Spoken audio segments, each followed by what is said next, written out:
Good evening, all, and welcome back to Dark Fears.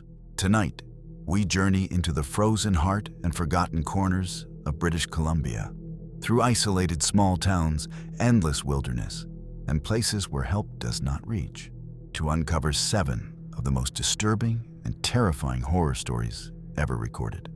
These are not legends or campfire tales. These are real, documented encounters from ordinary people who never expected to face true evil. From abandoned logging settlements to forests that seem alive. From remote cabins to disappearances that defy explanation. Tonight, you will hear horrors that refuse to stay buried. If you are new here, make sure to subscribe to Dark Fears for daily true horror content that will keep you up at night. Hit that notification bell so you never miss when the darkness calls. Now, let us step into the shadows of British Columbia, where civilization ends and terror begins. My name is Ethan Marshall, and this happened when I was 32, working as a wildlife surveyor in northern British Columbia. I took the Cedar Valley assignment because it paid well and because no one else wanted it. The place had a reputation. Locals called it the Valley That Listens. I laughed it off at first. I was practical, trained, and not easily shaken. The first night I arrived, the silence felt wrong. Not peaceful, watchful. My cabin sat alone near a collapsed logging road, surrounded by towering cedars so thick they swallowed moonlight. I remember unpacking my gear when I realized something unsettling. There were no animal sounds, no insects, no owls, nothing.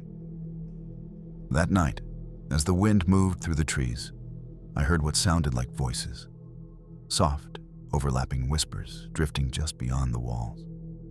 I told myself it was the forest settling. But deep down, something in me already knew. The valley wasn't empty. It was waiting. The next morning, I found footprints outside my cabin, bare feet, human-shaped but stretched unnaturally long, pressed deep into the damp soil. They circled the cabin twice before vanishing into the tree line. I radioed my supervisor, but the signal crackled and died before I could explain. That should have been my sign to leave. Instead, I did what I always did. I rationalized it. By afternoon, the whispers returned, clearer this time. They didn't sound like one voice, but many, murmuring just beyond hearing, as if speaking through the trees.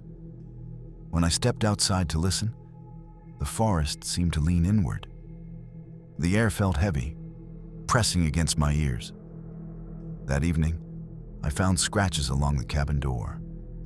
Deep, deliberate marks, carved too high for any animal I knew. As darkness fell, a single thought kept repeating in my mind.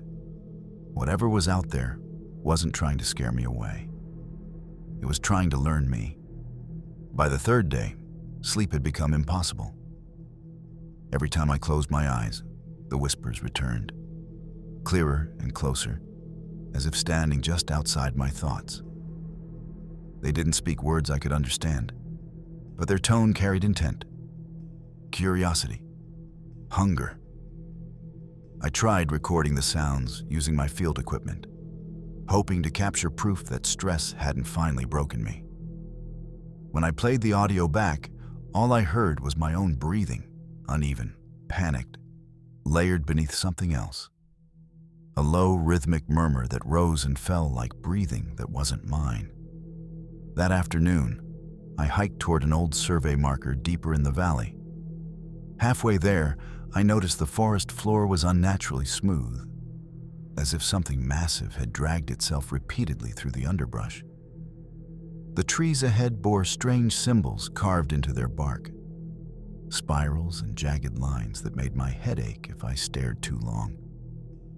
That's when I realized the whispers weren't random. They followed me, always staying just behind, never letting me turn fast enough to see what was speaking. I made it back to the cabin just before sunset, my nerves stretched thin and my hands shaking. Inside, The air felt warmer than it should have been, thick with the smell of damp earth and rot. That's when I noticed the walls. New marks had appeared, long, shallow grooves running horizontally, as if fingers had been dragged slowly across the wood. Hundreds of them. The whispers started as soon as night fell. This time, they were inside the cabin, not echoing from the walls, but rising from beneath the floorboards. I dropped to my knees and pressed my ear to the ground, my heart hammering as I heard movement below. Scraping, shifting, something rearranging itself in the dark. Then, beneath the whispers, I heard my name, perfectly spoken, calm, patient. Ethan? I backed away until I hit the wall, realizing with sick certainty that the valley didn't just listen. It remembered. And whatever lived beneath Cedar Valley had finally decided I belonged to it. I didn't sleep at all that night. I sat with my back against the wall, rifle across my knees, staring at the floor as if my eyes alone could keep whatever was beneath it from coming through. The whispers never stopped. They rose and fell like a tide, sometimes overlapping, sometimes falling into a unified murmur that felt disturbingly organized. At one point, I realized they were mimicking sounds I'd made earlier that day. My cough, my footsteps, even the way I muttered to myself when I was nervous. Just before dawn, the floorboards bowed upward slightly, then settled back into place, as if something massive had shifted underneath. When morning came, I stepped outside and found the valley changed. The trees were closer to the cabin than before. I know how insane that sounds, but the clearing had shrunk overnight. My GPS refused to lock onto satellites. My radio was dead. For the first time since arriving, I accepted the truth I'd been avoiding. Cedar Valley wasn't trapping me by accident. It was closing in on purpose. I decided to leave before the valley decided for me. I packed only essentials and followed the logging road I'd arrived on, marking trees as I went. Within minutes, the path twisted unnaturally, looping back toward the cabin despite my compass insisting I was heading north. Panic clawed at my chest as I realized the forest was actively redirecting me. The whispers grew louder with every wrong turn. They weren't hidden anymore. They echoed openly, bouncing between trees, forming half-sentences that dissolved before I could understand them. Then I saw movement ahead. Tall, thin silhouettes standing perfectly still between the trunks. They didn't chase me. They didn't need to. They simply waited, knowing the valley would bring me to them. When I turned back, the cabin was gone. In its place was a wide depression in the earth, like something enormous had risen from below and dragged everything with it. That's when the fear truly set in. I wasn't lost in Cedar Valley. I was being absorbed. By the time night fell again, I was no longer sure how long I'd been wandering. The forest no longer followed natural rules. Distances stretched and collapsed without warning, and familiar landmarks reappeared in places they shouldn't have been. Hunger gnawed at me, but fear drowned it out. Every time I stopped moving, the whispers surged closer, brushing the edges of my hearing like fingers against skin. That was when I began to notice the faces. Not full bodies, just impressions formed by bark and shadow. Eye-shaped knots in the trees followed my movement. Mouth-like splits opened and closed as the wind passed through. I realized then that the valley wasn't populated by creatures hiding among the trees. The valley itself was alive. As darkness thickened, the ground beneath my feet pulsed faintly, like a slow heartbeat. Each pulse sent a wave of whispers through the air, louder than before. They no longer tried to imitate me. They spoke together now, unified, patient, confident. They knew resistance was fading, and they were preparing for the final step, I stumbled into a clearing I didn't remember seeing before. At its center was a massive sinkhole, its edges smooth and worn as if shaped by centuries of movement. Warm air rose from it, carrying the smell of wet stone and decay. The whispers poured out of the hole in a steady stream, no longer surrounding me, but welcoming me forward. As I approached the edge, memories that weren't mine flooded my mind. Faces of other people, men, women, some in old clothing, some recent, all terrified, all standing where I stood now. I understood then, Cedar Valley didn't kill. It kept. It absorbed lives, memories, voices, adding them to its endless murmur beneath the soil. My legs trembled as the ground behind me shifted, sealing the path I'd come from. The sinkhole widened, responding to my presence like a mouth opening. The whispers spoke clearly for the first time, not in words, but in meaning. Join us. And I knew the valley would not ask again. I don't remember deciding to jump. I remember the ground giving way, the edge crumbling beneath my boots as if the valley itself had grown impatient. I slid down the sloping walls of the sinkhole, clawing at damp earth that offered no grip. The whispers became deafening, no longer surrounding me but filling my head completely. They weren't hostile. That was the worst part. They were gentle, familiar. I landed hard on a surface that wasn't rock, but something spongy and warm, pulsing slowly beneath me. Faint light revealed a vast chamber beneath the valley, its walls lined with root-like structures that throbbed with life. Shapes moved within them. Human outlines frozen mid-scream, their faces stretched into the bark-like flesh. I understood then what Cedar Valley truly was. Not a place, but a living organism. A collector, a memory hoarder feeding on fear, isolation, and time. As the roots crept around my legs, I screamed until my voice joined the others, dissolving into the endless chorus beneath the earth. I woke up in a hospital 3 days later. That's what they told me. A search team had found me unconscious near the edge of Cedar Valley, miles from where my cabin once stood. They said dehydration and exposure had caused hallucinations. They said the valley showed no sinkholes, no underground chambers, no evidence of anything I described. But some things can't be explained away. My boots were filled with soil that didn't match the surrounding area. My recordings, once empty, now contain hours of layered whispers that doctors refuse to listen to. And sometimes, late at night, I feel a slow, rhythmic pulse beneath my feet, no matter where I am.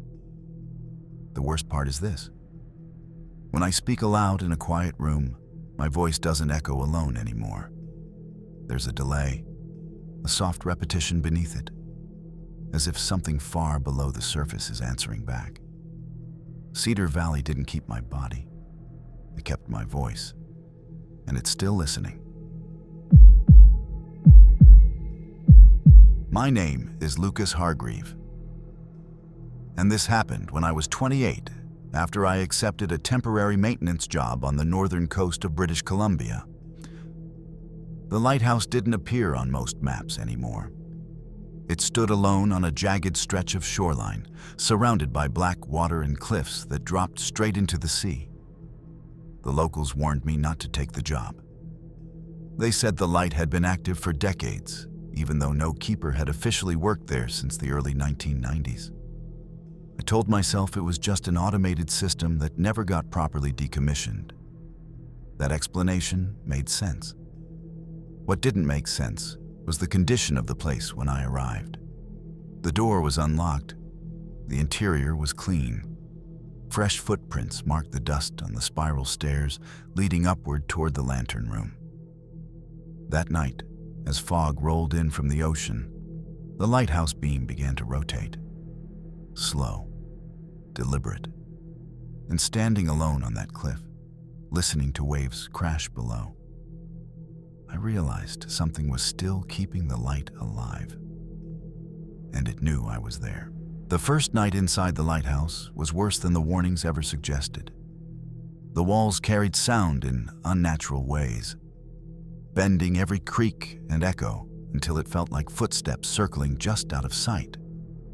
I tried to sleep in the keeper's quarters, but the bed was already made, sheets tight and cold, as if someone had just stepped away. Around midnight, I heard the stairs. Slow steps climbing the spiral, each footfall perfectly spaced. I held my breath, waiting for the sound to stop. It didn't. It reached the landing outside my door, paused, then continued upward toward the lantern room. I followed, telling myself fear was making patterns where none existed. At the top, the light chamber was empty, but the glass was warm, and the massive lens was turning by hand. No motor, no automation. Through the fog, I saw shapes moving on the rocks below. Human silhouettes staring upward, motionless, as if waiting for a signal only they could see. That's when the light changed rhythm. Once for the sea, twice for them. The next morning, I searched the lighthouse from top to bottom, hoping daylight would make everything feel rational again. It didn't. The logbooks were stacked neatly on a desk near the lantern room, their pages filled with handwritten entries that stopped abruptly in 1991. The final entry wasn't dramatic. No warning, no farewell. Just a single line repeated over and over, written in different handwriting styles. The light must stay on. As the day wore on, I noticed something else. The beam never stopped rotating, not once.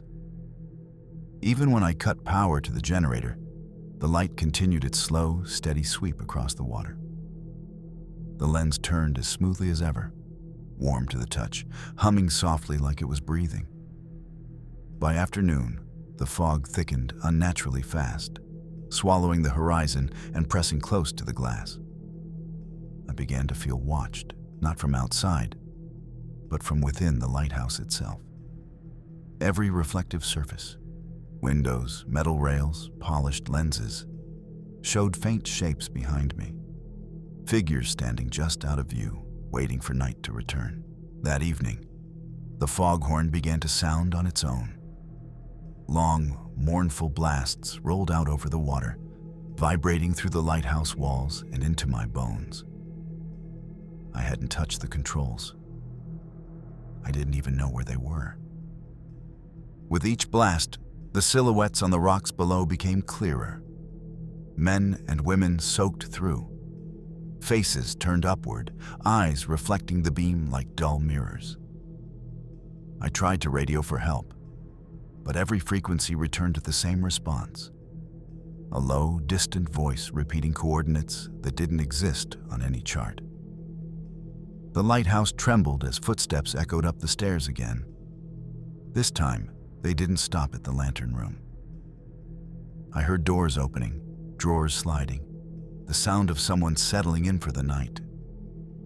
When I checked the keeper's quarters, the bed was no longer empty. An impression sank into the mattress, slow and deliberate, as if an unseen body was lying down. The realization hit me hard and cold. The lighthouse wasn't abandoned. It was staffed. By the fifth night, exhaustion had stripped away my ability to pretend this was a misunderstanding. I hadn't slept more than a few minutes at a time. Every time I closed my eyes, the foghorn sounded in my dreams, its echo pulling me back awake. The lighthouse followed a schedule I didn't control. The light brightened at dusk, the beams sharpening as if focusing on something far out at sea. I started noticing changes in the logbooks. New entries appeared overnight, written in salt-stained ink. They described weather patterns that hadn't happened yet, ships that hadn't arrived, names of people I later heard crackling over emergency radio channels. The lighthouse wasn't reacting to disasters. It was predicting them. That night, I saw a boat drifting toward the rocks, its navigation lights dark. The beam locked onto it, steady and unblinking. Moments later, the foghorn sounded once, long and final. The boat vanished behind the cliffs. The silhouettes below didn't move. They simply grew in number. I tried to leave at first light. I packed my gear, ran down the path toward the dock where my supply boat was moored, and stopped cold. The water was gone. Not low tide, gone. The sea had pulled back unnaturally far, exposing miles of slick black rock and writhing kelp. At the center of it all stood the lighthouse beam, cutting downward like a blade, pointing at something massive beneath the surface. The ground vibrated faintly, as if the ocean itself was holding its breath. Then the fog rolled inward from all directions, swallowing the exposed seabed and restoring the water in seconds.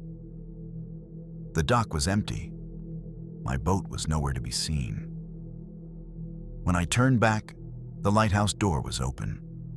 Light spilled out like an invitation. The steps inside gleamed, freshly cleaned. That's when I understood the truth. The lighthouse didn't guide ships away from danger. It called them. And now, it was calling me. I tried to resist the pull, but every step away from the lighthouse felt heavier than the last.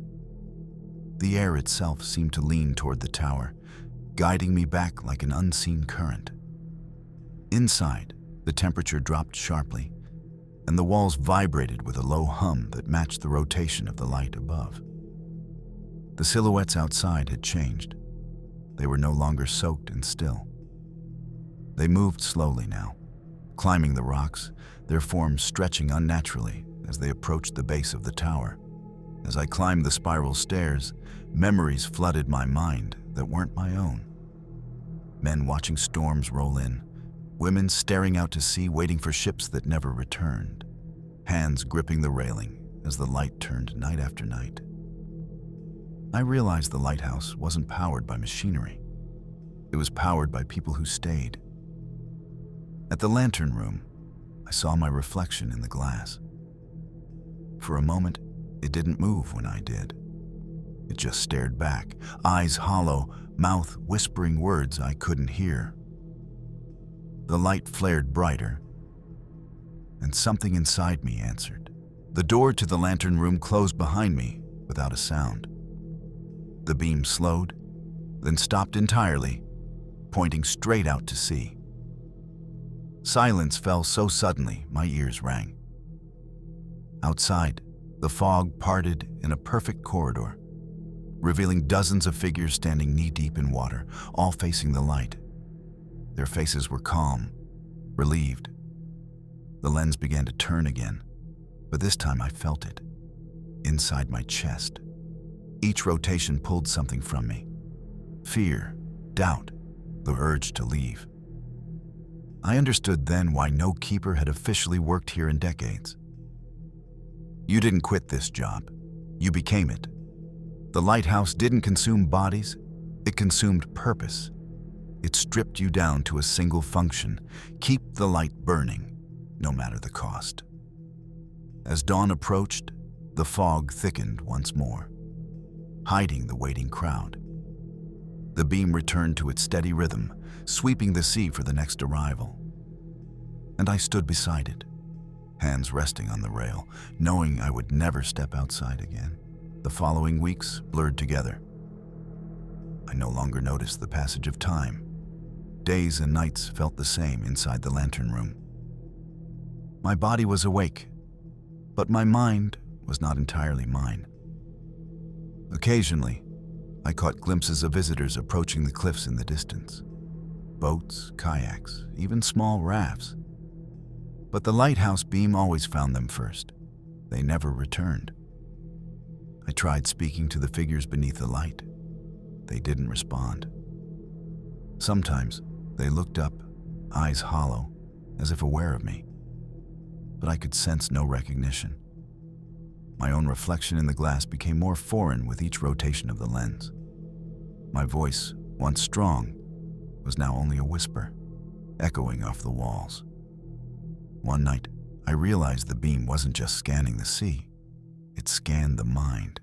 It probed memories, pulling the keeper's essence into the mechanism itself. I wasn't maintaining the lighthouse. I was maintaining it. And with every sweep of the lens, I could feel my humanity slipping further into the fog. One morning, or what I assumed was morning, the fog lifted completely, revealing a coastline I didn't recognize. The lighthouse stood alone, no cliffs, no sea, no visitors. I was alone, but the lens still rotated, sweeping endlessly across nothing. I tried to leave again, but the door wouldn't open. Every attempt was met with a soft vibration, as if the tower itself rejected my will. The whispers returned, not outside this time, but in my mind, guiding my movements, training me. I understood now. Keepers were not trapped, they were chosen. Their lives became part of the rhythm, part of the light. Now, I climb the stairs each night, hands on the railing, sweeping the horizon. I see visitors arrive, drawn by the light. I feel the pull within me, the inexorable demand to keep it burning. The lighthouse never goes dark, and neither do I. Somehow, I know it will never let me leave. My name is Clara Jensen, and this happened when I was 25. Working as an urban explorer, documenting abandoned industrial sites across British Columbia. Black Rock Ridge Mine had been sealed for decades, officially closed after a collapse that trapped 14 miners. Locals called it Cursed. I didn't believe in curses. I believed in history, architecture, and adrenaline. The entrance was hidden behind overgrown shrubs and rusted fencing. I forced the gate open and stepped inside. The air smelled of wet stone and decay, thick with dust that hadn't been disturbed for years. My flashlight caught glimpses of old mining carts and shattered lanterns, everything frozen mid-use. The deeper I went, the colder it became. My breath formed clouds, even though it was midsummer outside. Around the first corner, I heard it, a faint scraping echoing from the tunnel ahead. I paused, telling myself it was a loose rock. But the sound repeated, deliberate, almost like someone dragging metal along stone. I realized, with a chill crawling down my spine, the mine wasn't entirely empty. I pressed forward, my flashlight cutting through the darkness, casting long shadows against jagged walls. The scraping sound continued, echoing rhythmically, but I still saw nothing. Every step I took felt amplified, reverberating through the empty shafts. Occasionally, I caught glimpses of movement at the edge of my vision, shapes that vanished when I turned to face them. Then I found the old miners' quarters. Wooden bunks rotted with age, personal belongings strewn across the floor as if the workers had left in a hurry. Lanterns lay cold and empty. On the wall, someone had scratched words into the plaster. "Do not return." I shivered, brushing it off as a warning from a careless explorer. But when I turned to leave the quarters, I noticed footprints in the dust that weren't mine. Barefoot, small, and deeply pressed into the stone floor. They led further down the tunnel, deeper into the blackness. A low hum began to fill the air, a vibration through the walls that seemed alive, almost conscious. The mine was waking. The tunnel ahead twisted deeper than I expected, narrowing until I had to crouch to move. The scraping noise grew louder, echoing from all directions, impossible to pinpoint. I felt a presence behind me, though every time I spun around, the darkness revealed nothing but jagged rock walls. My flashlight flickered, casting brief shadows that looked like figures crouching or leaning, watching my every move. As I advanced, I found an old mining cart, half buried in debris. Inside, Faint scratches marked the metal as if someone, or something, had tried to escape. I knelt to inspect it and noticed a faint, acrid smell like burnt hair and iron. A whisper followed my ears, soft, raspy, almost like the breath of someone exhaling from far below. I realized then the mine wasn't just abandoned. It was alive with memory, with remnants of people who had never left. Every step I took stirred the echoes of them. And somewhere deep, I sensed eyes. Always watching, always waiting. I followed the footprints further into the mine, the floor beneath me trembling faintly, like something massive stirred in the darkness below. The whispering grew, overlapping now, a chorus of voices repeating phrases I couldn't understand, yet somehow felt directed at me.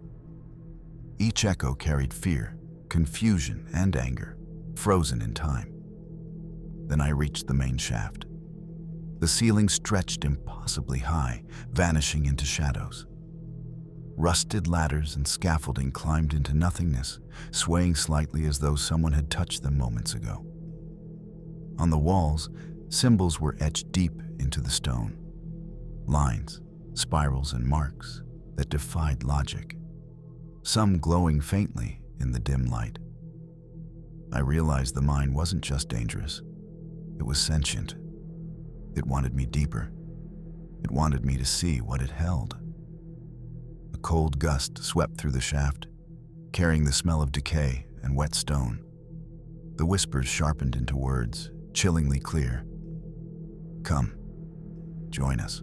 I hesitated at the edge of a narrow platform, overlooking a cavern that yawned into black nothingness. The whispers had grown into a chorus of murmurs and faint laughter, echoing off walls that should not have reflected sound so perfectly. My flashlight illuminated movement far below. Tiny, shadowed figures crawling along the jagged rocks, disappearing into the darkness before I could focus on them. As I descended a rusted ladder, the floor trembled beneath my boots. Loose rocks slid into unseen crevices with dull clatters that echoed like gunshots. I began noticing handprints, pressed deep into dust and grime, scattered along the walls as if people, or something else, had tried to escape. The air grew thick, heavy with a metallic tang of blood, long dried, mixed with the earthy rot of decay. I felt compelled to keep going, despite my instincts screaming to turn back. The mine was feeding on my curiosity, pulling me deeper, and I knew that if I stopped, the shadows would come for me. I entered a tunnel that was narrower, forcing me to press my back against the damp walls. The whispers had taken on a pattern now, almost like a chant, rising and falling in cadence with the mine itself. Every step felt preordained, like the tunnels were guiding me. The floor beneath my feet pulsed faintly, almost alive, and I realized that the mine had a heartbeat. A sudden scraping to my right made me spin around. There was nothing, only shadows in the faint outline of tools left behind decades ago. Then the temperature dropped sharply. My breath became visible in the dim light. Shadows seemed to stretch along the walls, curling like black smoke, whispering my name in tones that made my skin crawl. Somewhere deeper, I glimpsed movement. A figure hunched over a mine cart, motionless, yet unmistakably human in form. The mine had been waiting for me, and now it was finally ready to reveal its secrets. I stumbled into a vast chamber that seemed impossibly large for the mine's exterior. Shadows moved along the walls, forming shapes that were half human, half stone, as if the miners themselves had become part of the rock. The whispers intensified, now layered and urgent, almost commanding me to kneel, to touch the walls, to become one with the darkness. My flashlight flickered and died, leaving me in near total blackness. Panic surged through me, but I forced myself to move. My hands traced the stone walls, and I could feel impressions. Hands, faces, mouths frozen mid-scream, etched into the rock. The mine wasn't just haunted. It was hungry, and it had been feeding for decades. The whispers now spoke in my mind, telling me stories of trapped miners, of work never ending, of the slow erosion of hope. I realized the mine's collapse decades ago wasn't an accident. It was deliberate, a way to seal the mouths of those it had already claimed. And now, it wanted mine. I found a narrow ledge along the chamber, hoping to keep moving without falling into the abyss below. The air was thick and heavy, carrying the smell of iron and wet earth. I could hear faint dripping sounds echoing from all directions, like the mine itself was bleeding. The whispers had grown into voices, distinct now, speaking in a language I couldn't understand, but I knew they were warning me, or perhaps taunting me. Suddenly, I felt a hand, or something like one, brush my shoulder. I spun around. Nothing, just shadows curling along the walls. The ledge ended at a pit where wooden supports had long since rotted. At the bottom, a faint glow pulsed rhythmically, like a heartbeat, and the silhouettes of miners rose slowly from the darkness, frozen in expressions of eternal terror. I realized then the truth. The mine didn't want visitors. It wanted replacements. It wanted someone to become part of its endless chorus. And I was running out of choices. I couldn't stop climbing down. The pulse from below seemed to call to me, stronger with every step. The shadows moved in rhythm with my heartbeat, echoing my fear, my hesitation, even my curiosity. The whispers became my own voice, repeating every thought I had, twisting it into commands. I reached the bottom of the pit and saw it clearly. A cavern filled with miners, frozen mid-action, faces etched with horror, bodies partially merged with stone and earth. A sense of inevitability washed over me. They weren't dead. They were part of the mine, feeding it, sustaining it, eternally bound to its will. The glow from the walls intensified, revealing runes etched into the stone, glowing faintly as if alive, pulsating with the rhythm of the trapped miners' hearts. I realized then that the mine hadn't been abandoned. It had been preparing for me. For years, it had been waiting for someone curious enough to descend, someone to carry its whispers further, someone to keep its pulse alive. The mine's hunger was patient, and it had chosen me. I tried to run, but the floor beneath me shivered, rising like a tide, guiding me toward the center of the chamber. The whispers became deafening, no longer words but commands that carved themselves into my mind. I could feel the walls pressing closer, the air thickening, as if the mine itself had a will. The miners' faces stared at me from every angle, their mouths opening to release silent screams that reverberated through my chest. And then I understood. The mine didn't kill. It preserved. It absorbed. Each soul became part of its memory, part of its voice, part of its heartbeat. Resistance was pointless. Curiosity was the invitation. I knelt, trembling. The shadows reached toward me. My reflection shimmered in a puddle of stagnant water. Half of my body already fused to stone, eyes filled with the whispers of centuries past. The mine accepted me, and now I am part of its endless song. My name is Ethan Crowley, and this happened when I was 26, camping alone near Ravenwood Lake, a remote area of British Columbia I'd heard about only in hushed warnings.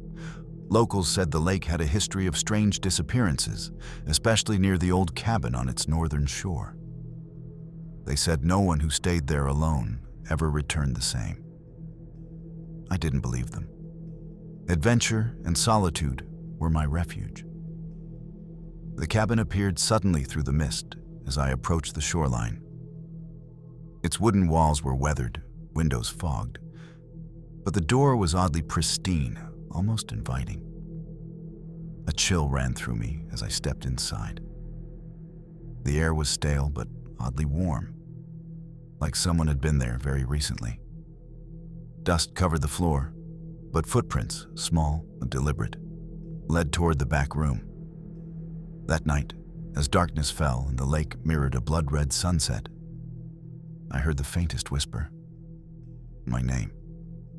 I told myself it was the wind. But then the whispers grew louder, echoing from the walls themselves, surrounding me in the cabin. I stepped out of the car, heart pounding, flashlight trembling in my hand. The figure didn't move, didn't breathe, it just stared. A presence so intense it made the hairs on my arms stand on end. Every instinct screamed to run, but my legs were heavy, as if the forest had anchored me in place. I tried calling out, but my voice sounded wrong. Too loud, echoing unnaturally, bouncing back from the trees in distorted tones. The figure tilted its head, and I noticed its hands, long, thin, and skeletal, the fingers bending at impossible angles. A whisper floated through the mist, though no mouth moved. You shouldn't be here. Suddenly, other shapes emerged from the fog, surrounding the car. Their faces were obscured, but their eyes glinted like coals, fixed on me. The forest seemed alive now, moving with them, closing in. My flashlight flickered, casting brief shadows that twisted and lunged. I realized then this was no ordinary haunting. Timberwolf Road had a hunger, and I was its prey. I stumbled backward toward my car, desperate to escape. But the figures moved with the mist, silent yet impossibly fast. Each step I took felt like wading through thick water, the air growing colder with every breath. I could hear the whispers now, overlapping voices that seemed to come from everywhere and nowhere at once. You cannot leave. Stay. One figure stepped closer, and I could finally see its face, pale, gaunt, and hollow, with eyes like blackened pits that reflected nothing but darkness. Its mouth opened in a silent scream, and the forest around me seemed to ripple in response. Trees twisted, roots rising from the ground like claws, brushing against my legs. I realized the road itself was alive, feeding on fear, and the figures were its guardians, sent to ensure no one left once they entered. Panic surged through me, but I forced myself to focus, searching for any possible escape route, any break in the suffocating darkness. The mist shifted, and I caught a glimpse of something ahead. A faint light, barely visible through the trees. I ran toward the faint light, stumbling over roots and rocks, the whispers chasing me, growing louder, almost tangible. The mist seemed to stretch infinitely in all directions, and every time I glanced back, the figures were closer, gliding silently through the fog as if the forest itself carried them. My heart pounded in my chest, my lungs burning, but I couldn't stop. The light led me to an old, abandoned gas station, barely illuminated by a flickering neon sign. I slammed the car door behind me and tried the ignition. It roared to life as if the forest had released me temporarily. But the whispers didn't stop.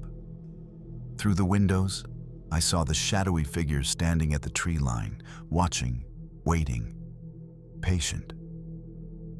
I realized then the road wasn't random. It selected its prey carefully, letting fear build before striking. And though I had survived tonight, Timberwolf Road had marked me. It would call again. I didn't sleep that night. The car's engine hummed quietly, but the forest seemed alive, the mist creeping closer with every passing hour. Through the flickering neon of the gas station, I could see movement, shadows twisting and crawling along the tree line, always watching, always patient. My hands shook as I tried to call for help, but the signal was gone, swallowed by the trees. Suddenly, a loud crack echoed from the road behind me. My heart froze. One of the figures had moved onto the asphalt, standing perfectly still under the pale moonlight. Its eyes glowed faintly, black pits piercing the dark. I realized the figures weren't just ghosts. They were sentinels, tied to the road, bound to prevent escape. I grabbed my backpack, packed in a frenzy, and prepared to drive again. But no matter which way I turned the wheel, the road seemed to stretch endlessly ahead, looping in impossible angles. The forest had claimed control, and the road was guiding me toward its next trap. The car finally lurched forward. But the forest seemed to fight every turn of the wheel. Trees bent unnaturally, roots snaking across the asphalt, scraping against tires. The shadows followed, gliding silently, keeping pace with terrifying precision. I realized the road itself was alive, a malevolent presence feeding on fear, bending reality to trap me. Through the rearview mirror, I saw dozens of glowing eyes reflected in the fog, moving as one, keeping track of every motion. The whispers had returned, now inside my mind, echoing, overlapping, forcing visions of others who had disappeared here. Men and women, their faces twisted in terror, eternally walking the endless forest paths, calling for help that would never come. Every instinct told me to stop, but I couldn't. The road demanded obedience, feeding on panic, luring me deeper into the forest's grasp. The night stretched infinitely, and I knew the Timberwolf Road would not let me leave, at least not unchanged. Hours, or maybe minutes, I couldn't tell, passed as I drove deeper into the fog-choked forest. The road twisted unnaturally, bending like a serpent, and the shadows never left my side.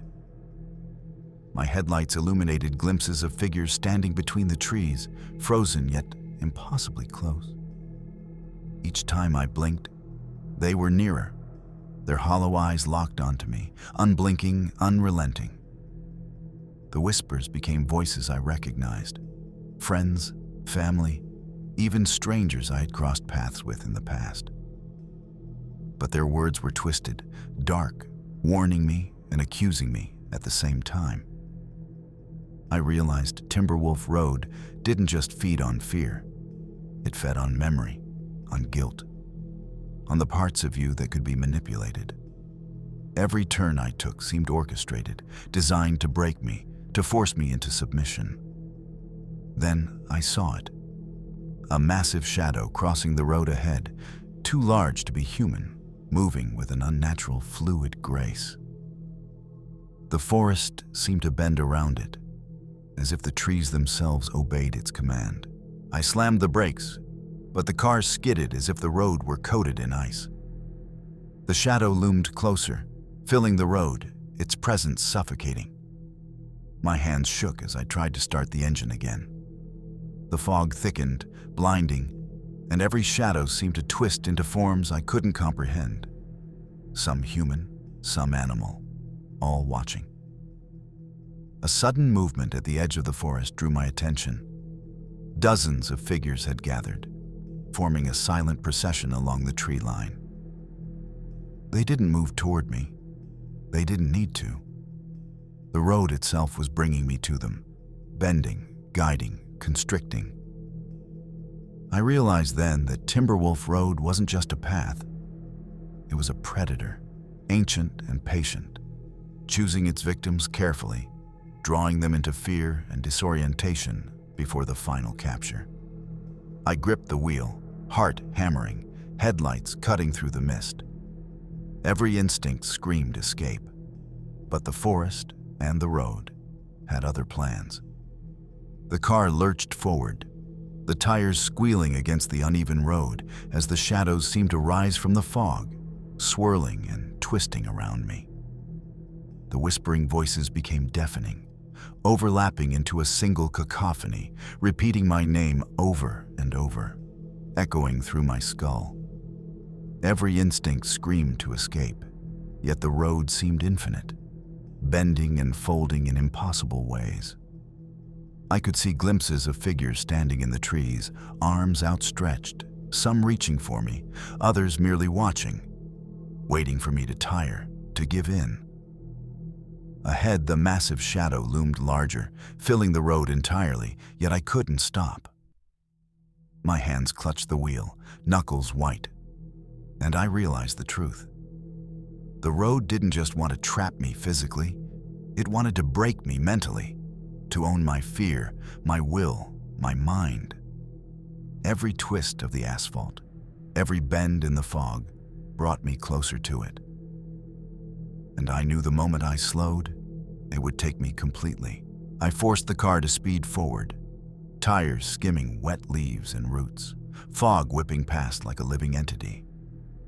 The shadows followed relentlessly, flowing with the curves of the road, as if the forest itself had come alive to consume me.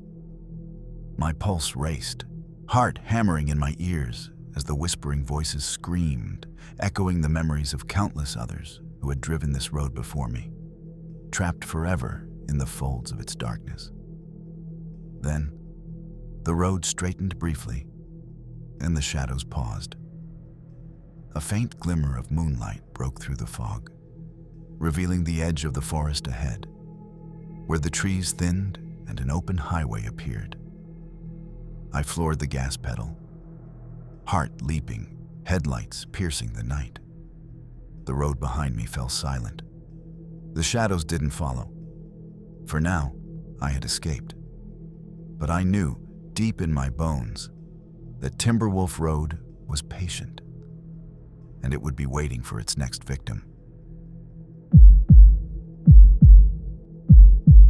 My name is Lucas Mercer, and this happened when I was 24, driving alone late at night along Timberwolf Road in northern British Columbia.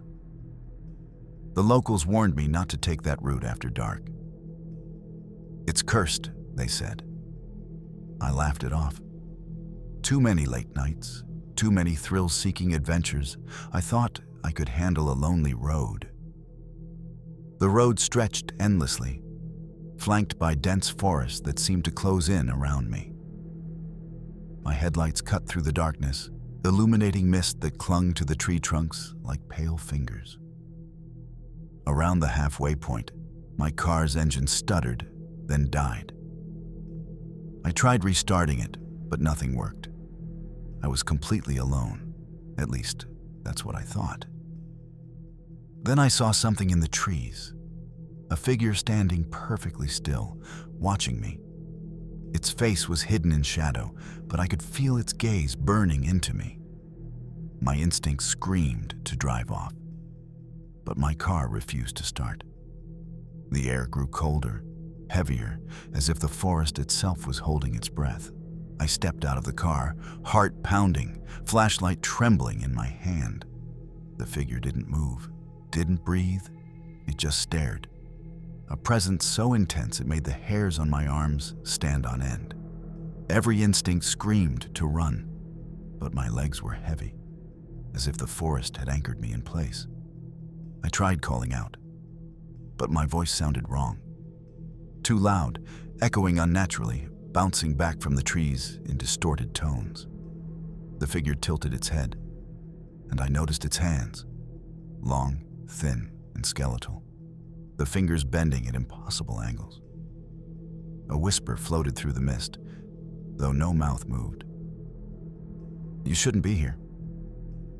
Suddenly, other shapes emerged from the fog, surrounding the car. Their faces were obscured, but their eyes glinted like coals, fixed on me. The forest seemed alive now, moving with them, closing in. My flashlight flickered, casting brief shadows that twisted and lunged. I realized then this was no ordinary haunting. Timberwolf Road had a hunger, and I was its prey. I stumbled backward toward my car, desperate to escape. But the figures moved with the mist, silent yet impossibly fast. Each step I took felt like wading through thick water, the air growing colder with every breath. I could hear the whispers now, overlapping voices that seemed to come from everywhere and nowhere at once. "You cannot leave. Stay." One figure stepped closer, and I could finally see its face. Pale, gaunt, and hollow, with eyes like blackened pits that reflected nothing but darkness. Its mouth opened in a silent scream, and the forest around me seemed to ripple in response. Trees twisted, roots rising from the ground like claws, brushing against my legs. I realized the road itself was alive, feeding on fear, and the figures were its guardians, sent to ensure no one left once they entered. Panic surged through me, but I forced myself to focus, searching for any possible escape route, any break in the suffocating darkness. The mist shifted, and I caught a glimpse of something ahead. A faint light, barely visible through the trees. I ran toward the faint light, stumbling over roots and rocks, the whispers chasing me, growing louder, almost tangible. The mist seemed to stretch infinitely in all directions, and every time I glanced back, the figures were closer, gliding silently through the fog as if the forest itself carried them. My heart pounded in my chest, my lungs burning, but I couldn't stop. The light led me to an old, abandoned gas station, barely illuminated by a flickering neon sign. I slammed the car door behind me and tried the ignition. It roared to life as if the forest had released me temporarily. But the whispers didn't stop. Through the windows, I saw the shadowy figures standing at the tree line, watching, waiting, patient. I realized then the road wasn't random. It selected its prey carefully, letting fear build before striking. And though I had survived tonight, Timberwolf Road had marked me. It would call again. I didn't sleep that night. The car's engine hummed quietly, but the forest seemed alive, the mist creeping closer with every passing hour. Through the flickering neon of the gas station, I could see movement, shadows twisting and crawling along the tree line, always watching, always patient. My hands shook as I tried to call for help, but the signal was gone, swallowed by the trees. Suddenly, a loud crack echoed from the road behind me. My heart froze. One of the figures had moved onto the asphalt, standing perfectly still under the pale moonlight. Its eyes glowed faintly, black pits piercing the dark. I realized the figures weren't just ghosts. They were sentinels, tied to the road, bound to prevent escape. I grabbed my backpack, packed in a frenzy, and prepared to drive again. But no matter which way I turned the wheel, the road seemed to stretch endlessly ahead, looping in impossible angles. The forest had claimed control, and the road was guiding me toward its next trap. The car finally lurched forward, but the forest seemed to fight every turn of the wheel. Trees bent unnaturally, roots snaking across the asphalt, scraping against tires. The shadows followed, gliding silently, keeping pace with terrifying precision. I realized the road itself was alive, a malevolent presence feeding on fear, bending reality to trap me. Through the rearview mirror, I saw dozens of glowing eyes reflected in the fog, moving as one, keeping track of every motion. The whispers had returned, now inside my mind, echoing, overlapping, forcing visions of others who had disappeared here. Men and women, their faces twisted in terror, eternally walking the endless forest paths, calling for help that would never come. Every instinct told me to stop, but I couldn't. The road demanded obedience, feeding on panic, luring me deeper into the forest's grasp. The night stretched infinitely, and I knew the Timberwolf Road would not let me leave, at least not unchanged. Hours, or maybe minutes, I couldn't tell, passed as I drove deeper into the fog-choked forest. The road twisted unnaturally, bending like a serpent, and the shadows never left my side. My headlights illuminated glimpses of figures standing between the trees, frozen yet impossibly close. Each time I blinked, they were nearer, their hollow eyes locked onto me, unblinking, unrelenting. The whispers became voices I recognized. Friends, family, even strangers I had crossed paths with in the past. But their words were twisted, dark, warning me and accusing me at the same time. I realized Timberwolf Road didn't just feed on fear. It fed on memory, on guilt, on the parts of you that could be manipulated. Every turn I took seemed orchestrated, designed to break me, to force me into submission. Then I saw it. A massive shadow crossing the road ahead, too large to be human, moving with an unnatural, fluid grace. The forest seemed to bend around it, as if the trees themselves obeyed its command. I slammed the brakes, but the car skidded as if the road were coated in ice. The shadow loomed closer, filling the road, its presence suffocating. My hands shook as I tried to start the engine again. The fog thickened, blinding, and every shadow seemed to twist into forms I couldn't comprehend. Some human, some animal, all watching. A sudden movement at the edge of the forest drew my attention. Dozens of figures had gathered, forming a silent procession along the tree line. They didn't move toward me. They didn't need to. The road itself was bringing me to them, bending, guiding, constricting. I realized then that Timberwolf Road wasn't just a path. It was a predator, ancient and patient, choosing its victims carefully, drawing them into fear and disorientation before the final capture. I gripped the wheel, heart hammering, headlights cutting through the mist. Every instinct screamed escape, but the forest and the road had other plans. The car lurched forward, the tires squealing against the uneven road as the shadows seemed to rise from the fog, swirling and twisting around me. The whispering voices became deafening, overlapping into a single cacophony, repeating my name over and over, echoing through my skull. Every instinct screamed to escape, yet the road seemed infinite, bending and folding in impossible ways. I could see glimpses of figures standing in the trees, arms outstretched, some reaching for me, others merely watching, waiting for me to tire, to give in. Ahead, the massive shadow loomed larger, filling the road entirely, yet I couldn't stop. My hands clutched the wheel, knuckles white, and I realized the truth. The road didn't just want to trap me physically, it wanted to break me mentally, to own my fear, my will, my mind. Every twist of the asphalt, every bend in the fog brought me closer to it. And I knew the moment I slowed, it would take me completely. I forced the car to speed forward, tires skimming wet leaves and roots, fog whipping past like a living entity.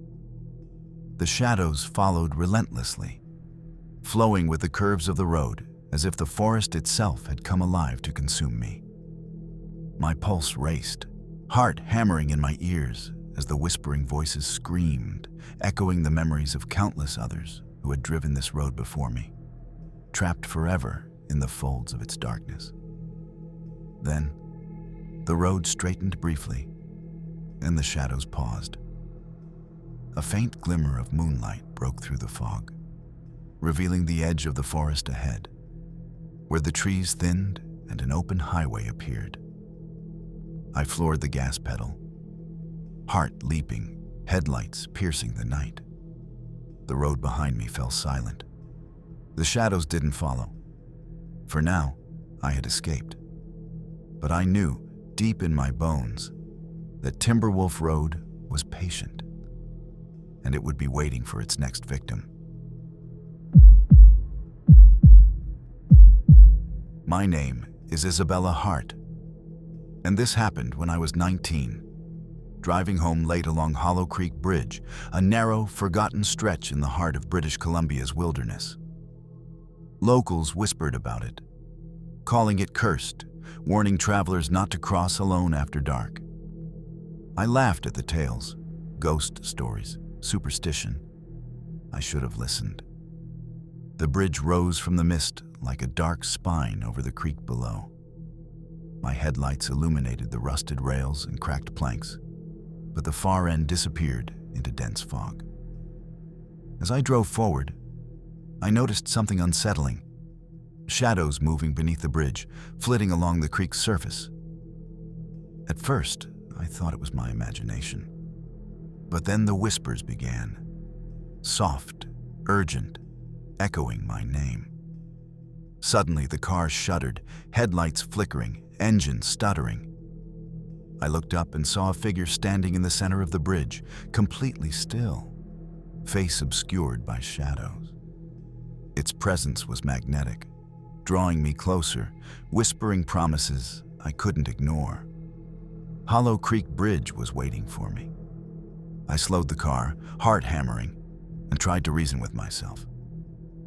There was no one there, just fog and shadows. But the whispers grew louder, overlapping, layering themselves in my mind. Step closer. Don't turn back. It's waiting.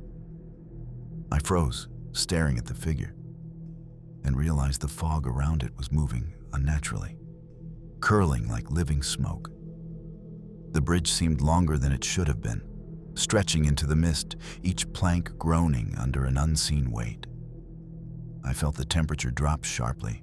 My breath became visible, mingling with the fog. The figure didn't move, yet I could feel it observing me, reading my fear, learning my hesitation.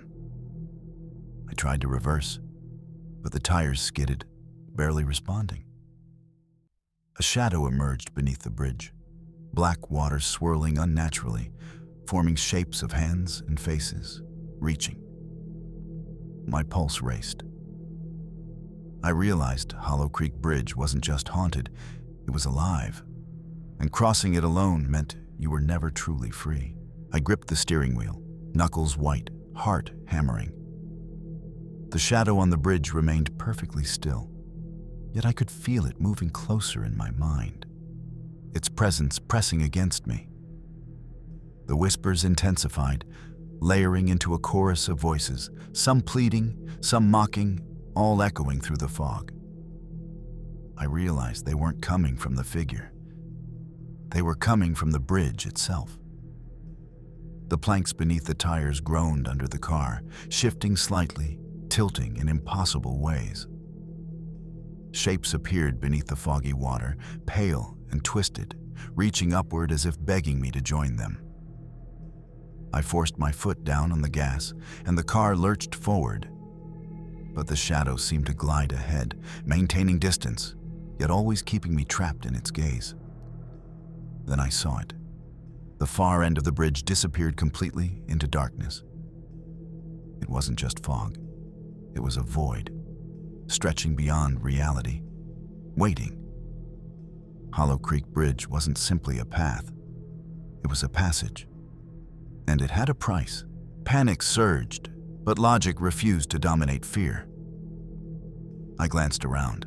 The fog had thickened, blurring the rails, the water, the edges of the bridge. The whispering voices became clearer, more distinct. Step into the void. Surrender. Join us. I could feel the bridge pulsing beneath me like a heartbeat, syncing with my own. Then the shadow shifted. It moved closer, gliding above the planks without making a sound, impossibly fast, yet perfectly smooth. Its head tilted, and I glimpsed faint glimmers of hollow eyes reflecting the car's headlights. The water below churned violently, forming writhing faces and hands, reaching toward the planks as if the bridge itself wanted to drag me in. I slammed my foot to the gas, tires squealing, and the car jolted forward. But the farther I went, the farther the shadow and the void stretched. Hollow Creek Bridge was endless. It wasn't just a bridge, it was a trap, patient, intelligent, and it would claim any who dared cross alone. The car jolted over a warped plank, sending a shiver through my entire body. The shadow had shifted again, now directly in front of me, gliding along the planks as if the bridge itself had extended to carry it closer. The whispers became a deafening roar inside my skull, each word cutting into my thoughts. You belong here. Join the forgotten. Step into the void. I tried to scream, but my voice was gone. The fog thickened, curling into tendrils that licked the edges of the car, seeping under doors and around tires. The water below churned, black and alive, with countless ghostly hands reaching for the planks. Every instinct screamed to stop, but stopping meant surrender. Every nerve in my body was on fire with fear, adrenaline, and the knowledge that this bridge didn't allow escape. I gripped the wheel tighter, praying the car would carry me through. But I could feel the bridge bending, warping, twisting reality, guiding me towards something far darker than I could comprehend. The headlights caught glimpses of faces in the fog, twisted, hollow-eyed, pale, and screaming silently. They moved in rhythm with the shadow, as if the bridge had summoned them to torment me. Every plank under the tires groaned and bent unnaturally, some tilting toward the black water, forcing me to swerve with every movement. The whispers had merged into a single voice now, commanding, oppressive, repeating over and over. No one leaves Hollow Creek Bridge alive. Suddenly, the shadow stopped mid-bridge, raising what looked like a skeletal hand, and the fog parted slightly. Through the haze, I saw a faint light, perhaps the end, or perhaps another trick. My chest heaved as I floored the gas pedal, tires screeching against the warped wood. The bridge seemed to pulse beneath me, alive, bending to keep me trapped, yet guiding me forward, forcing me to confront the darkness. I realized in that moment that Hollow Creek Bridge wasn't merely haunted, it was intelligent. And it knew I was terrified. The light ahead grew slightly brighter, but the shadow remained, gliding silently in front of me. My hands trembled on the wheel as the car lurched over another warped plank. The whispers had taken on a new intensity, layering into countless voices speaking in unison, repeating my name, and detailing my worst fears aloud. The bridge itself seemed to pulse with anticipation, bending subtly under the car's weight, forcing me to navigate through invisible obstacles that weren't there moments ago. Through the windshield, I saw figures emerging from the mist along the edges. Tall, gaunt, their eyes black and unblinking, watching, waiting. Some were half submerged in the black water below, yet their upper bodies floated unnaturally above the surface, reaching toward me. Every instinct screamed to stop, but stopping would mean the end. The bridge demanded movement, demanded obedience, and I had no choice but to follow the path it dictated, my heartbeat matching the pulse of the haunted wood beneath me. I pressed the accelerator, each second stretching into an eternity. The mist swirled unnaturally, forming vague shapes that seemed to claw at the edges of the car. The shadow ahead remained just out of reach, guiding me deeper into the bridge's endless fog.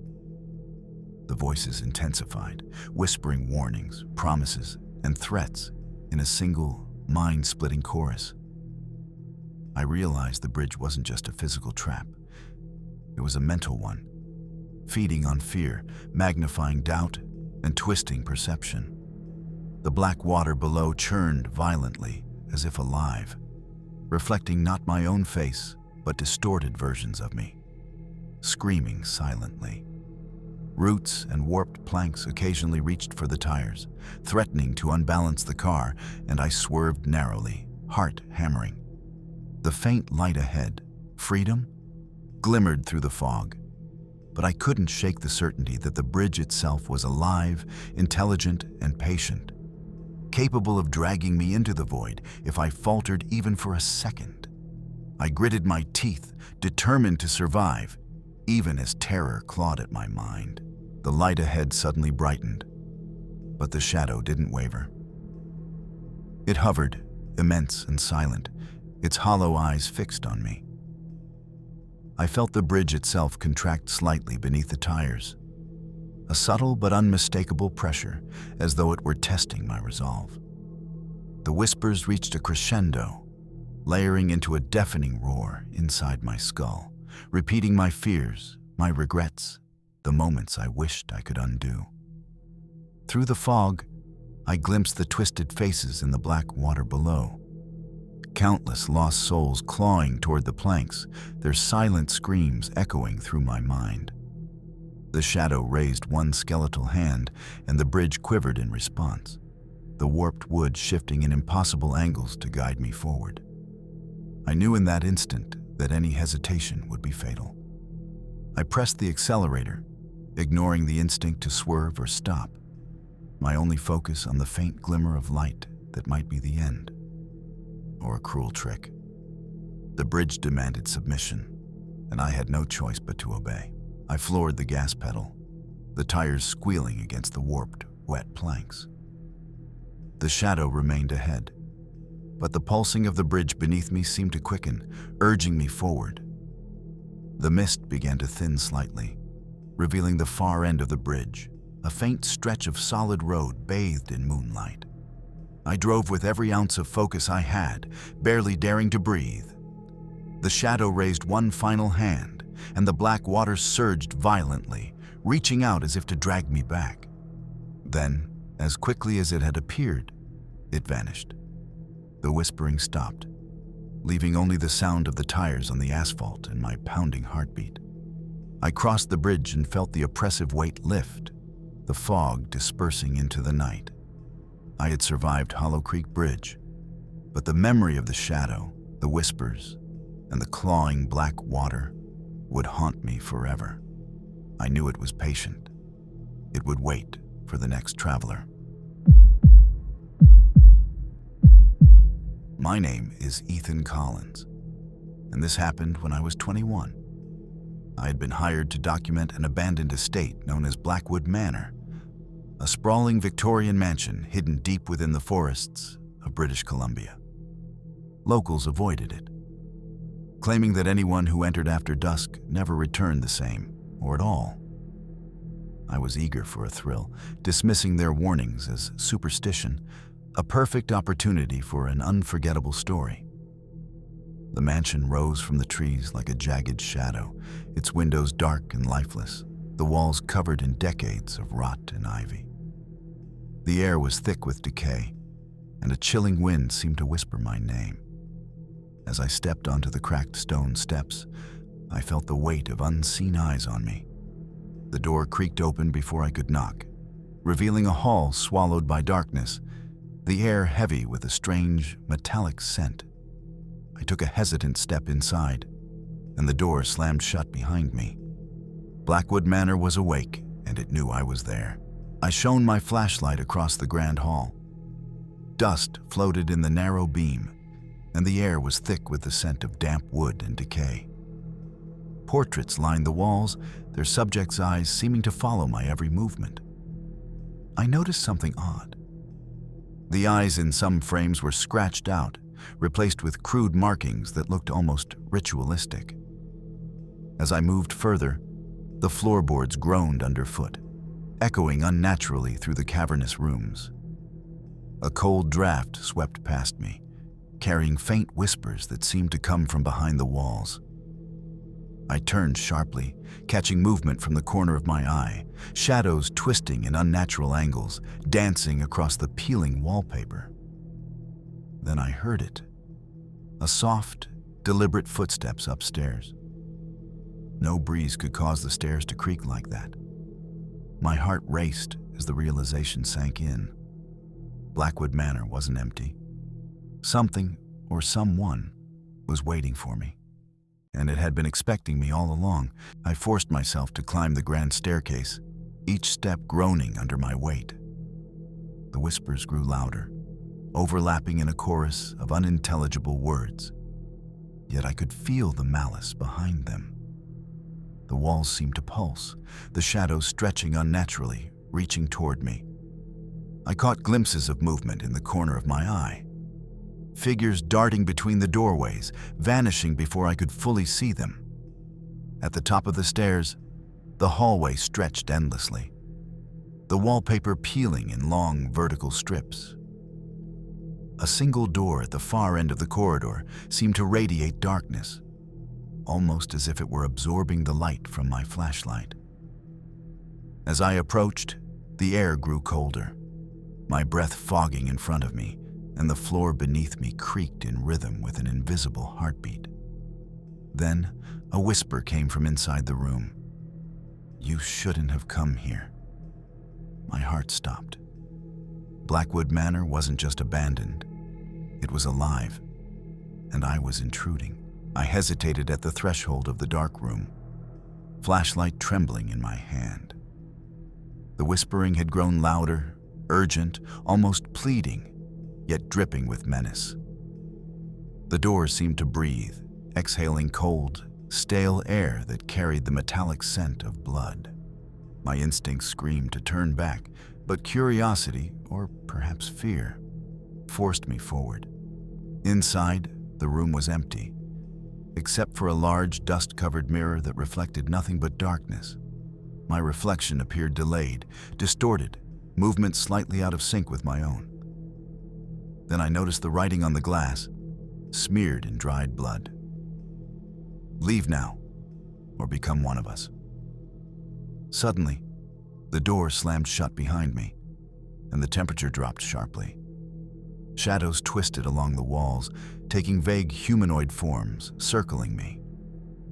The mirror flickered, showing fleeting images of previous intruders, faces frozen in silent screams. Blackwood Manor wasn't just a house. It was a trap, feeding on those who dared to enter. My hands shook as I circled the mirror, flashlight beam cutting through the darkness. The shadows on the walls had grown taller, stretching toward me with elongated limbs. The whispers became more distinct, repeating phrases I couldn't forget. "Join us. Never leave. Forever."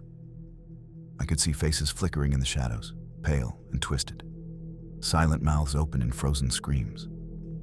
I stumbled backward, tripping over a rotted chair, and the mirror suddenly reflected a figure behind me, tall, faceless, its presence pressing heavily against my chest. I spun around. The room was empty, yet the oppressive feeling remained, crushing me from every side. I realized the house itself had eyes, listening, watching, learning. Blackwood Manor wasn't haunted in the traditional sense. It was predatory. The mirror flickered again, and I saw a glimpse of another room, one I hadn't noticed before, a doorway that hadn't existed. My pulse raced as I understood what I had to do. The house was testing me, luring me into its web, feeding on my fear. I moved toward the hidden doorway, every instinct screaming to turn back. But curiosity and survival forced me onward. The hallway beyond was impossibly narrow, the walls twisting unnaturally as if alive. Whispers echoed from every direction, overlapping into a maddening cacophony. The floor beneath my feet felt unstable, groaning under my weight as though it resented my presence. Through the darkness, I could see faint light flickering ahead. Candlelight, or perhaps the afterglow of some ancient energy. The air grew colder with each step, and the metallic scent intensified, sharp and biting in my nostrils. Shapes moved in the corner of my vision, ghostly figures, humanoid but not entirely human, vanishing when I tried to focus. I realized then that Blackwood Manor was patient, intelligent, and deliberate. Every creak, every whisper, every shadow was part of its design, to lure intruders deeper into its labyrinth of fear and perhaps never let them leave. I reached the end of the narrow hallway and stepped into a vast chamber, its ceiling lost in shadow. The room was lined with dozens of mirrors, all reflecting not my own movements, but fleeting glimpses of other people, previous intruders who had dared to enter. Their faces were pale, terrified, and twisted in eternal horror. Some appeared trapped, their hands pressed against the glass as if trying to escape. The whispering escalated into screams that seemed to come from all directions. My flashlight flickered and died, plunging the room into darkness. I could feel the walls closing in, the floor beneath me trembling as though the manor itself were alive.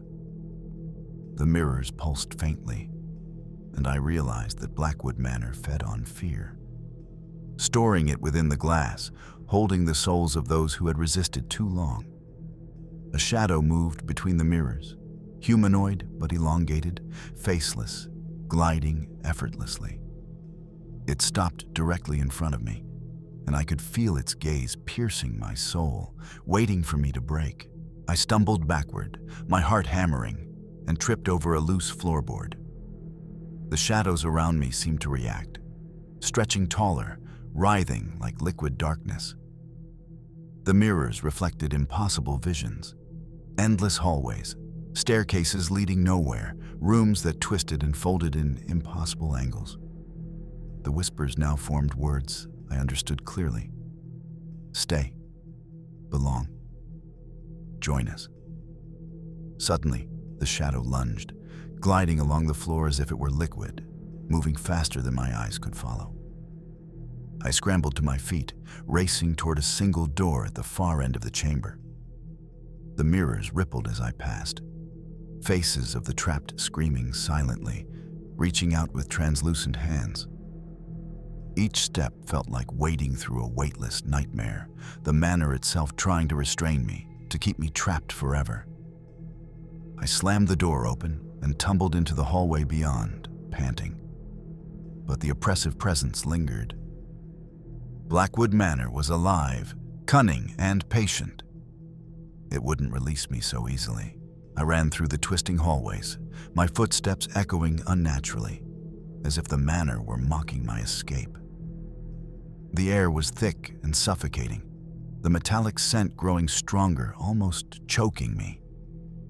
Shadows twisted in corners, following my every move, forming humanoid shapes that vanished when I dared to look directly. The whispers had become voices, each one recounting my fears, my doubts, my deepest regrets, and laughing at me with a malice I had never known. At the end of a long corridor, I saw a staircase leading downward, faint moonlight spilling through broken windows. I sprinted toward it, adrenaline surging. But the floor beneath me groaned and shifted, and the walls seemed to bend inward. I realized Blackwood Manor wasn't just a house, it was an entity, intelligent and cruel, testing my will, breaking me down step by step, forcing me into terror. Every instinct screamed that the manor had no intention of letting me leave alive. I braced myself, knowing that whatever awaited at the bottom could be my final trial. I descended the staircase, my breath ragged, heart hammering. The moonlight revealed a basement filled with objects frozen in time. Broken furniture, shattered mirrors, and a thick layer of dust disturbed as if someone, or something, had been moving. In the center of the room stood a figure, faceless and elongated, surrounded by faintly glowing mirrors that reflected not me, but countless trapped souls staring silently. The whispers crescendoed into a deafening roar. I realized the figure was the heart of Blackwood Manor, the entity that had absorbed the fear of generations, feeding, learning, and storing every scream in its mirrors. Trembling, I lunged toward the basement door, yanking it open and stumbling into the cold night air. The manor loomed behind me, silent and patient, as if it had allowed me to leave only to wait. I survived that night, but I will never forget the faces in the mirrors, nor the feeling that Blackwood Manor's curse had marked me forever. As the fog of British Columbia's forests settles and the shadows of abandoned bridges, haunted estates, and forgotten roads retreat into darkness, one thing becomes clear. Fear does not always come from legends. It comes from what we can never fully understand. Each story you've heard tonight is not a tale spun around a campfire. These are real encounters, documented by those who stared into the abyss and lived to tell the tale, though forever changed. From Timberwolf Road to Hollow Creek Bridge, from the spectral horrors of Blackwood Manor to the silent watchers of forgotten towns, the darkness is patient, intelligent, and always waiting. Perhaps it lurks just beyond the corner of your vision, in a whisper you cannot identify, or in a place you thought was safe. Remember, true terror does not always announce itself. It waits, observing, until the moment you least expect it. Thanks for watching. This was Dark Fears.